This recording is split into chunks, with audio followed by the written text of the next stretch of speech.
అయితే సత్యం గారు కాంగ్రెస్ ప్రభుత్వం ప్రాజెక్టుల నిర్వహణలో విఫలమైందని ముఖ్యంగా మేడిగడ్డ పునరుద్ధరణ ఏపీ జలదోపిడికి రేవంత్ సర్కార్ సహకరిస్తుందని దీనిపైన ప్రజల అవగాహన పెంచడం ద్వారా ప్రభుత్వం పైన ఒత్తిడి తాలనే వ్యూహంతో కేసీఆర్ ఉన్నట్లుగా తెలుస్తోంది. ఇప్పుడు ఆల్రెడీ కేసీఆర్ ఒత్తిడి తేవటం మంచిదే. ఉమ్, ఎందుకంటే ఏ మేరకు ఇవాళ ఈ కాళేశ్వరం పూర్తయినా మంచిదే. ఒత్తిడి వల్ల ఇంకేమైనా స్పీడప్ అయితే మంచిదే.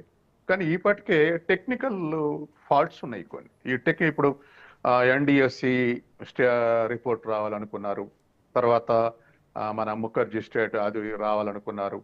తర్వాత కేంద్ర ప్రభుత్వం యాక్సెప్ట్ చేయాలి. తర్వాత ఈ టెక్నికల్ గా అన్ని పూర్తయిన తర్వాతనే ఆ లోపాలు లేకుండా మళ్ళీ ముందుకు పోవాలి.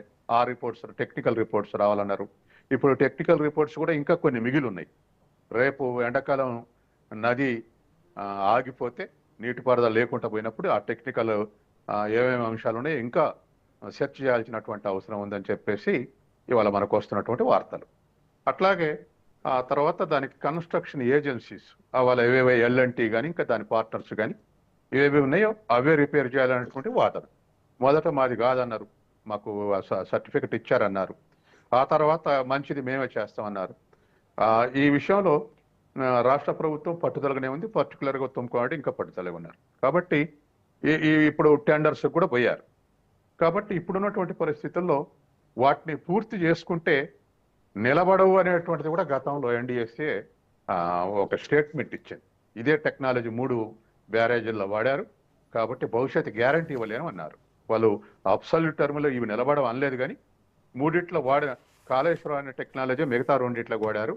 కాబట్టి రిపేర్ చేస్తే కూడా ఉంటాయన్న గ్యారంటీ అయితే లేదు, చేయదలుచుకుంటే చేయటం అని చెప్పేసి వాళ్ళ స్టేట్మెంట్ ఇచ్చారు.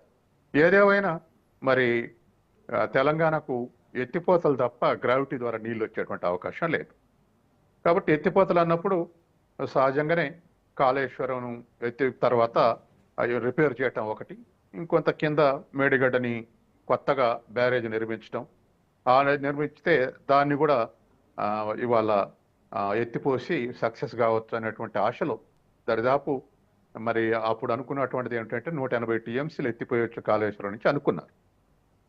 అది ఇంకాస్త పెరిగితే హైదరాబాద్కు తర్వాత ఇండస్ట్రియల్ పర్పస్ ఒక 30 టీఎంసీలు, హైదరాబాద్ పర్పస్ ఒక 16 టీఎంసీలు, ఈ 46 కలిపి సాగునీటికి ఒక 170 225 కూడా పోవచ్చు అనుకున్నారు.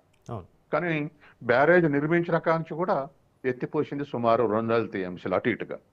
కాబట్టి ఇది ఏ మేరకు ఇది ఏ మేరకు ప్రతిపక్షాలని అధికార పక్షమైన దాన్ని సక్సెస్ చేయడానికి ఉపయోగించడం. రెండోది ప్రత్యామ్నాయంగా ఆ ఫెయిల్యూర్ అట్లాగా కొనసాగితే ఆలస్యం కాకుండా మరొక డికేడ్ ఆలస్యం కాకుండా మేడిగడ్డని కూడా 5,000 కోట్లు ఖర్చు పెట్టి ఉన్నారు కాబట్టి ఇంకో 10,000 కోట్లు ఖర్చు పెడితే అయిపోతుంది అంటున్నారు. సరే 10-15 మొత్తం మీద గతం అంతా ఖర్చు దరిదాపు 90,000 కోట్లు ఖర్చు కాదు కాబట్టి ఆ ప్రత్యామ్నాయంగా రాష్ట్ర ప్రభుత్వం ఆలోచిస్తుంది. ఇప్పుడు ప్రతిపక్షం విమర్శిస్తూనే కొన్ని సలహాలు ఇస్తుంది. ఆ సలహాలు పాటించడం రాష్ట్ర ప్రభుత్వం ఏ మేరకు పాటిస్తుంది అనేది ఒకటి ఎక్స్పర్ట్ సలహాలు, రెండవది పొలిటికల్ విల్. ఈ రెండింటి ఆధారంగా ముందుకు పోయేటువంటి అవకాశం ఉంది. అయితే సత్యం గారు, అనుమతుల అంశం ఒకసారి చూసినట్లయితే విభజన చట్టం ప్రకారం కొత్త ప్రాజెక్టులకు అపెక్స్ కౌన్సిల్ అనుమతి తప్పనిసరి. మరి పోలవరం నల్లమల సాగర్ లింక్ ప్రాజెక్టుకు సిడబ్ల్యూసి లేదా అపెక్స్ కౌన్సిల్ అనుమతులు ఉన్నాయా, లేకపోతే దీన్ని అక్రమ ప్రాజెక్టుగా ఎందుకు పరిగణించకూడదు అనేది కూడా ఒక ప్రశ్న. ఇది అక్రమ ప్రాజెక్ట్ అని ఈ పాటికి రిప్రజెంట్ చేసింది తెలంగాణ గవర్నమెంట్. ఇది అక్రమం అని.